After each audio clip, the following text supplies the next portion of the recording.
Shalom, Bapak Ibu yang dikasihi Tuhan.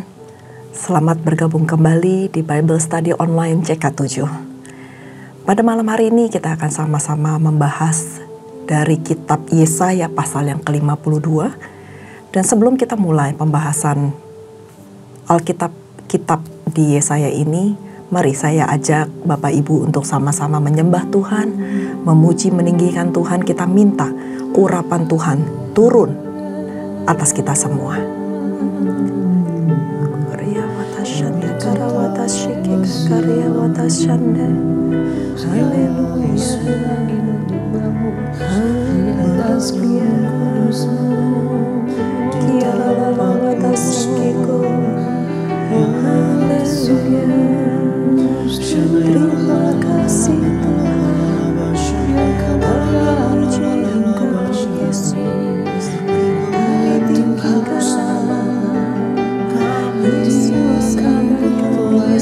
dalam hadirat-Mu, oh Yesus, oh Tuhan,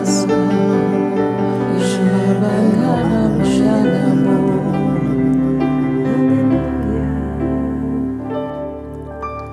Bawaku ke gunung kudus-Mu, di tempat kediaman-Mu, biar kemuliaan melingkupi hidupku, dan jiwaku kan dipuaskan. Hanya dekat-Mu, itu yang ku perlu. Kau sumber penghiburanku, dan Kau yang ubahkan air mataku jadi lembah yang bermata air. Sebab itu ku memuji-Mu, Engkau Allahku. Mulutku kan selalu puji-Mu, dan angkat tangan sembah-Mu, tinggikan nama-Mu. Yesus, kemuliaan bagi-Mu.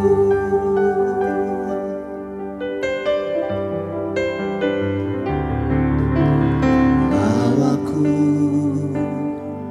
ke gunung kudus-Mu, di tempat kediaman-Mu,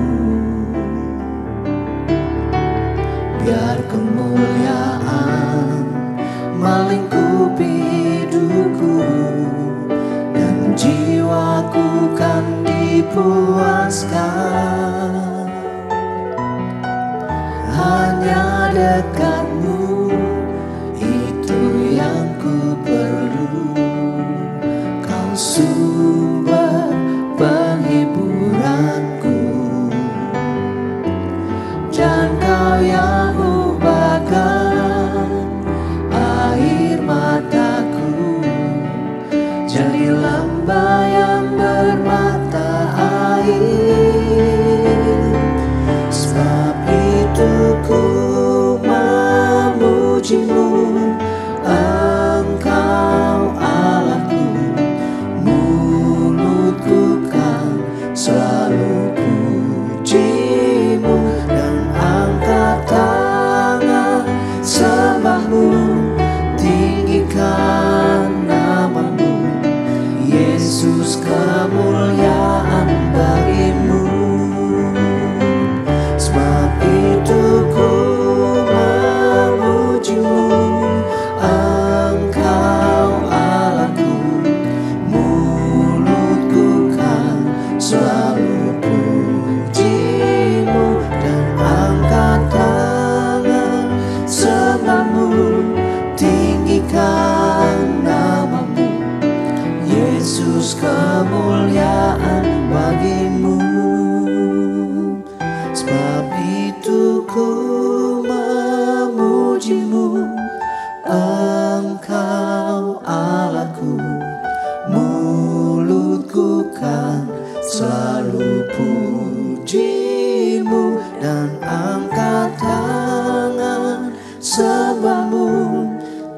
tinggikan namamu, Yesus, kemuliaan bagimu.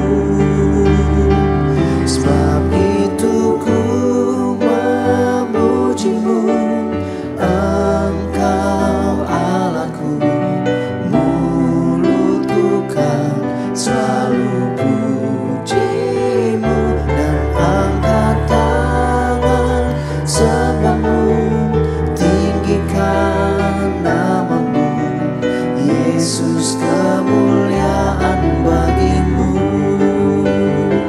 Sebab itu ku memujimu, Engkau Allahku, mulutku kan selalu pujimu, dan angkat tangan sembahmu, tinggikan namamu, Yesus, kemuliaan bagimu. Yesus, kemuliaan bagimu. Yesus, kemuliaan bagimu.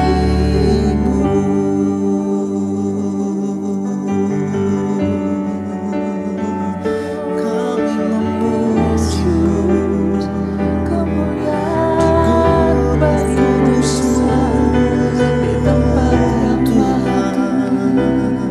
Oh haleluya, menyembah hanya Engkau padamu. Kami Tuhan, kami terus akan menyembah ya Bapa, menyembah kudus-Mu.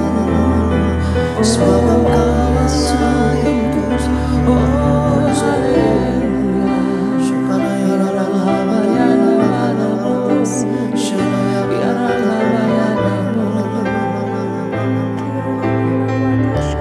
Kau Allah yang kudus, Kau Allah yang kudus,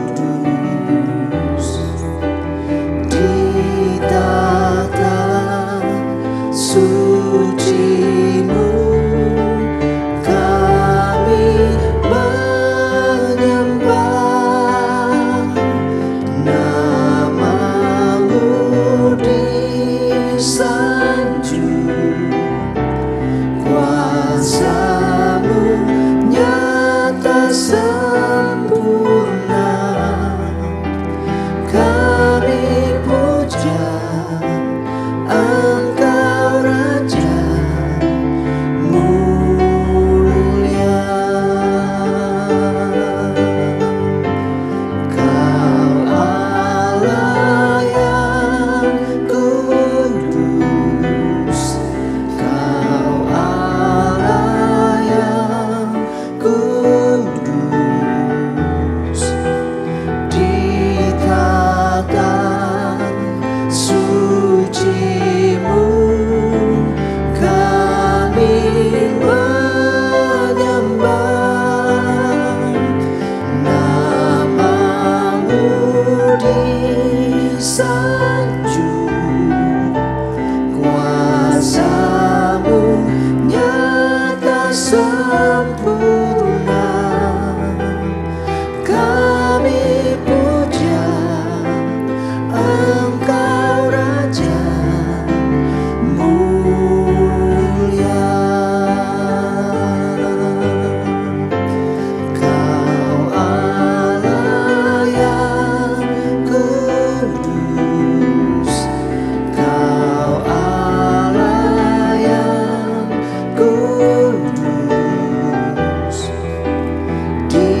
Engkau Raja yang mulia, Engkau Raja yang hidup, Engkau Raja yang berkuasa di atas langit, di kolong bumi, dan dimanapun Tuhan. Karena Engkau satu-satunya Allah yang kami sembah di dalam nama Yesus Kristus. Terima kasih Bapa. Terima kasih Tuhan untuk puji-pujian begitu indah. Kami merasakan hadirat-Mu Tuhan. Dan Engkau bersemayam atas puji-pujian kami Tuhan. Engkau bertahta atas puji-pujian kami. Engkau disenangkan atas puji-pujian kami. Terima kasih Bapa. Terima kasih Tuhan. Kami merasakan hadirat-Mu Tuhan. Terima kasih Bapa. Bapa, terima kasih Tuhan untuk malam hari ini. Kalau satu hari lagi kami boleh belajar bersama-sama mengenal Engkau lebih dalam lagi melalui firman-Mu Tuhan. Terima kasih Tuhan untuk kesempatan ini Tuhan. Terima kasih Tuhan untuk kesempatan yang Engkau berikan kepada kami. Kesehatan yang begitu sempurna Tuhan yang Engkau anugerahkan dalam kehidupan kami. Bapa, kami mau Tuhan mengenal Engkau lebih dalam lagi Tuhan. Kami mau mengalami Engkau Tuhan. Urapi kami, penuhi setiap kami Tuhan. Supaya kami boleh mengerti Tuhan apa yang menjadi rencana-Mu, apa yang menjadi kehendak-Mu dalam kehidupan kami. Berbicaralah kepada setiap kami Tuhan, karena kami siap untuk mendengarkan. Berkati Tuhan setiap jemaat-Mu Tuhan, dan urapi hamba Tuhan dengan segala keterbatasan hamba, supaya apa yang keluar dari mulut bibir hamba-Mu ini Tuhan semuanya berasal daripada-Mu. Pewahyuan-pewahyuan yang baru, firman Tuhan yang baru, yang boleh Tuhan mengenal Engkau lebih dalam lagi, membuat kami mengenal Engkau lebih dalam lagi. Terima kasih Bapa, terima kasih Roh Kudus, berbicaralah karena kami siap mendengarkan. Buka telinga rohani kami sebagai telinga seorang murid yang siap diajarkan dan siap dibentuk oleh firman-Mu. Terima kasih Bapa, hanya di dalam nama Tuhan Yesus kami berdoa dan bersyukur. Mari kita yang siap mendengarkan firman Tuhan sama-sama katakan amin. Nah, shalom, sekali lagi saya ucapkan selamat datang untuk Bapak Ibu yang baru saja bergabung dengan kami di Bible Study Online CK7. Hari ini kita akan membahas dalam Yesaya 52 dengan judul perikop Tuhan menyelamatkan Sion. Nah, Bapak Ibu, saya akan bacakan ayatnya terlebih dahulu sebelum kita membahas tentang apa yang Tuhan ingin sampaikan kepada setiap kita. Di ayat pertama dikatakan, terjagalah, terjagalah. Kenakanlah kekuatanmu seperti pakaian, hai Sion. Kenakanlah pakaian kehormatanmu, hai Yerusalem, kota yang kudus. Sebab tak seorang pun yang tidak bersunat atau yang najis akan masuk lagi ke dalammu. Kebaskanlah debu daripadamu. Bangunlah, hai Yerusalem yang tertawan. Tanggalkanlah ikatan-ikatan dari lehermu, hai Putri Sion yang tertawan. Sebab beginilah firman Tuhan. Kamu dijual tanpa pembayaran, maka kamu akan ditebus tanpa pembayaran juga. Sebab beginilah firman Tuhan Allah. Dahulu umatku berangkat ke Mesir untuk tinggal di situ sebagai orang asing. Lalu Asyur memeras dia tanpa alasan. Tetapi sekarang, apakah lagi urusanku di sini? Demikianlah firman Tuhan. Umatku sudah dirampas begitu saja. Mereka yang berkuasa atas dia memegahkan diri. Demikian firman Tuhan. Dan namaku terus dihujat sepanjang hari. Sebab itu umatku akan mengenal namaku, dan pada waktu itu mereka akan mengerti bahwa akulah dia yang berbicara, ya, aku. Betapa indahnya kelihatan dari puncak bukit-bukit kedatangan pembawa berita, yang mengabarkan berita damai, yang memberitakan kabar baik, yang mengabarkan berita selamat dan berkata kepada Sion, Allahmu itu Raja. Dengarlah suaraku orang-orang yang mengawal engkau. Sebab bersama-sama bersorak-sorai. Sebab dengan mata kepala sendiri mereka melihat bagaimana Tuhan kembali ke Sion. Bergembiralah, bersorak-sorailah bersama-sama. Hai reruntuhan Yerusalem. Sebab Tuhan telah menghibur umatnya, telah menebus Yerusalem. Tuhan telah menunjukkan tangannya yang kudus di depan mata semua bangsa. Maka segala ujung bumi melihat keselamatan yang daripada Allah kita. Menjauhlah, menjauhlah, keluarlah dari sana. Janganlah engkau kena kepada yang najis. Keluarlah dari tengah-tengahnya. Sucikan dirimu, hai orang-orang pengangkat perkakas rumah Tuhan. Sungguh, kamu tidak akan terburu-buru keluar dan kamu tidak akan berlari-lari berjalan. Sebab Tuhan akan berjalan di depanmu dan Allah Israel akan menjadi penutup barisanmu. Di perikop yang kedua, saya akan lanjutkan pembacaan kita terlebih dahulu. Di ayat yang ke-13 dengan judul perikopnya, Hamba Tuhan yang menderita. Sesungguhnya, hambaku akan berhasil. Ia akan ditinggikan, disanjung, dan dimuliakan. Di ayat 14 dikatakan, seperti banyak orang akan tertegun melihat dia begitu buruk rupanya, bukan seperti manusia lagi, dan tampaknya bukan seperti anak manusia. Demikianlah ia akan membuat tercengang banyak bangsa. Raja-raja akan mengatupkan mulutnya melihat dia, sebab apa yang tidak diceritakan kepada mereka akan mereka lihat, dan apa yang tidak mereka dengar akan mereka pahami. Demikianlah firman Tuhan. Nah, di pasal ke-52 ini terdiri dari dua bagian, yaitu yang pertama perikopnya berjudul Tuhan menyelamatkan Sion. Di ayat yang pertama sampai ke-6, Nabi Yesaya berseru kepada Sion, yaitu kepada Yerusalem, untuk mengenakan kekuatannya sebagai pakaian kehormatan. Dan juga Nabi Yesaya berbicara tentang keselamatan bagi umat Tuhan yang pada saat itu berada di dalam hukuman. Dan bahwa sudah waktunya bagi mereka semua untuk mengalami keselamatan yang bersumber dari Tuhan Allah sebagai bukti dari kuasanya. Dengan adanya keselamatan, umat Tuhan itu dibebaskan dari kuasa gelap, berpindah dari gelap menjadi terang. Dan hidup yang dulunya menghujat Tuhan setiap harinya, hidupnya berubah menjadi hidup yang mengenal Allah, mengenal Tuhan Allahnya. Datanglah keselamatan bagi umat manusia, ditandai oleh kabar damai sejahtera dan kabar sukacita bahwa Allahmu itu adalah Raja, Raja di atas segala raja. Amin. Dan ayat 7 dikatakan bahwa Allah datang untuk memerintah, bukan memerintah sebagai orang-orang yang biasa, tetapi Raja di atas segala raja. Dan Allah Bapa kita memberikan jaminan atas keselamatan yang telah dianugerahkan dari Tuhan kepada miliknya dan harus kita sambut dengan baik. Allah yang menyelamatkan umatnya, Allah yang pasti akan memimpin, Allah yang pasti akan menyertai, dan juga Allah yang pasti akan menjaga dan membebaskan umatnya. Lalu pertanyaannya, bagaimana sikap kita sebagai penerima keselamatan? Karena Allah sudah memberikan kepada kita sebuah keselamatan yang begitu mahal, bagaimana kita harus meresponinya dengan anugerah yang Tuhan telah berikan.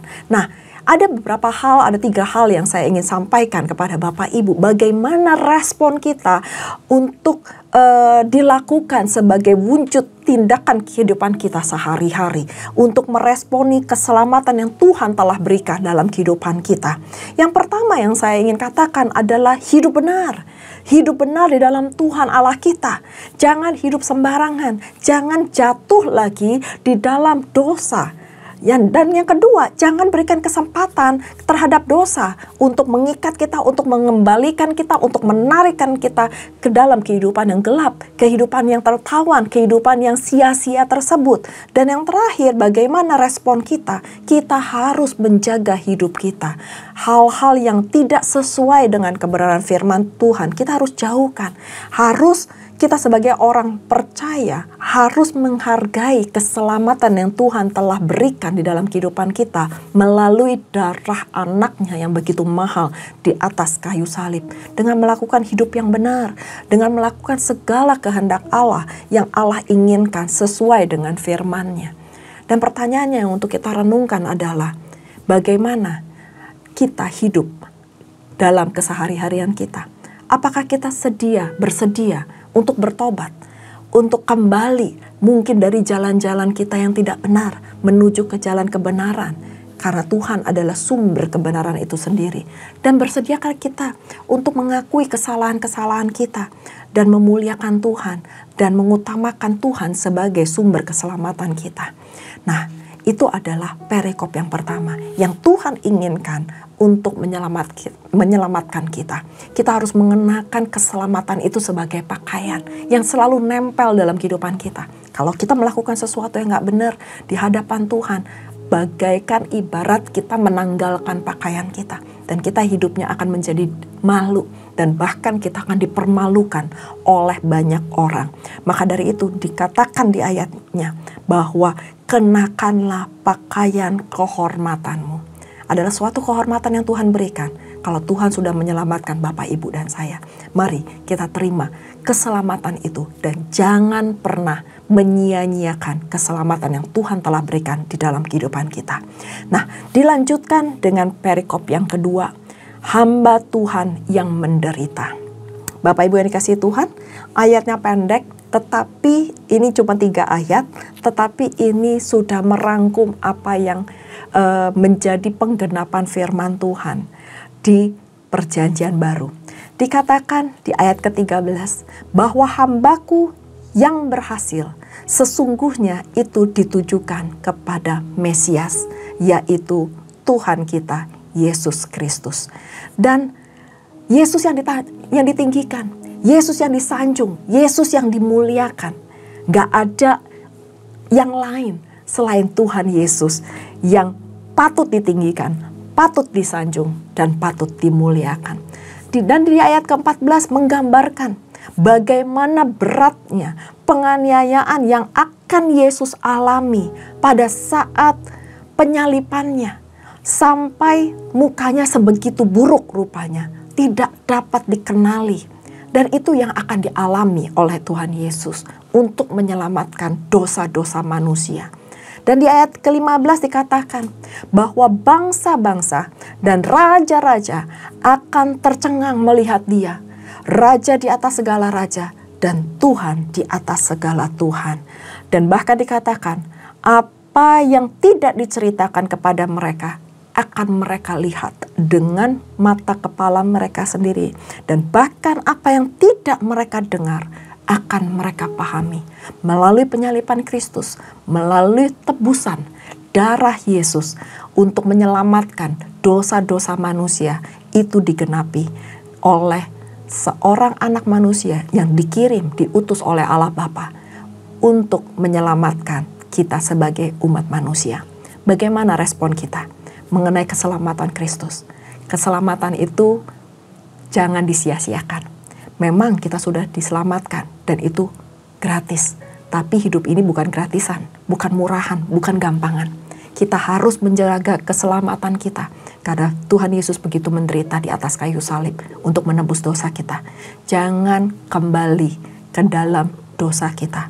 Jangan kembali ke dalam kehidupan kita yang lama. Tetapi hidup penuh dengan kekudusan. Hidup penuh dengan kebenaran firman Tuhan. Jangan pernah menyalibkan Tuhan Yesus untuk kedua kalinya. Tetapi hiduplah menjadi pelaku-pelaku. Sehingga terang Kristus itu boleh terpancar, tersinar dari kehidupan kita. Dan orang-orang yang di luar sana, yang belum mengenal Tuhan Yesus, akan melihat dan menjadi mengenal, menjadi percaya bahwa Tuhan Yesus kita adalah Tuhan yang hidup. Mari kita berdoa. Terima kasih Bapa. Terima kasih untuk pembahasan dalam Yesaya 52 ini, di mana Tuhan mengingatkan kami bagaimana Engkau menyelamatkan kami. Yang dulunya kami tertawan oleh dosa, yang dulu kami tertawan oleh kegelapan, yang mungkin dulunya kami belum mengenal Engkau, yang menyia-nyiakan Engkau. Tetapi Tuhan, Engkau sendiri datang ke dunia ini untuk menebus dosa kami, untuk menebus setiap kesalahan pelanggaran kami dengan harga yang sangat mahal, yaitu darah-Mu yang tercurah di atas kayu salib. Bahkan penderitaan-Mu yang sedemikian Tuhan, yang tidak dapat kami bayangkan, sehingga Engkau begitu menderita oleh karena kami. Maka dari itu Tuhan, kami berjanji tidak akan menyia-nyiakan hidup kami. Kami berjanji tidak akan menyalibkan Engkau untuk kedua kalinya dengan melakukan kehidupan kami yang lama, untuk melakukan dosa-dosa pelanggaran kami Tuhan. Kami mau hidup kudus di hadapan-Mu. Kami mau Tuhan hidup dengan mengenakan pakaian kehormatan itu dan menjaga kekudusan dalam kehidupan kami. Kami tidak mau berbuat najis, kami tidak mau berbuat semena-mena kami, tetapi kami mau hidup dituntun oleh Roh-Mu. Mampukan kami, kuatkan kami, bimbing kami, tarik Tuhan kami kalau jalan kami menyimpang Tuhan, sehingga kami benar-benar jalan dituntun oleh Roh-Mu. Berkati setiap jemaat-Mu Tuhan, dimanapun mereka berada. Biar firman ini boleh menjadi kekuatan dalam kehidupan kami, mengingatkan betapa mahalnya harga sebuah keselamatan itu. Dan kami benar-benar memegang teguh prinsip-prinsip kebenaran firman Tuhan. Bukan saja sekedar kami tahu, tetapi kami mau menjalankan kebenaran firman Tuhan itu dalam kehidupan kami sehari-hari. Berkati Tuhan setiap anak-anak-Mu yang sakit Engkau sembuhkan, yang susah Engkau hibur, yang mungkin saat ini berbeban berat, Engkau angkat setiap beban kami, yang mungkin butuh pemulihan, Engkau berikan Tuhan, pemulihan demi pemulihan, pemulihan keluarga, pemulihan ekonomi, pemulihan semua aspek kehidupan kami, Engkau berikan kepada kami. Terima kasih Bapa, materaikan firman-Mu hanya di dalam nama Tuhan Yesus. Dan sebelum kami berpisah satu dengan lainnya, kami rindu untuk menerima berkat. Mari Bapak Ibu yang dikasihi Tuhan, kita mengangkat kedua tangan kita dan kita siap menerima berkat. Terimalah berkat yang berlimpah-limpah dari Allah Bapa, kasih karunia di dalam anaknya yang tunggal, Tuhan kita Yesus Kristus, dan persekutuan manis dengan Roh Kudus menyertai Bapak Ibu sekalian mulai saat ini sampai Tuhan Yesus datang untuk kedua kalinya menjemput kita di awan-awan permai dan bahkan untuk selama-lamanya. Mari kita yang sudah menerima berkat sama-sama katakan amin. Tuhan Yesus memberkati. Shalom.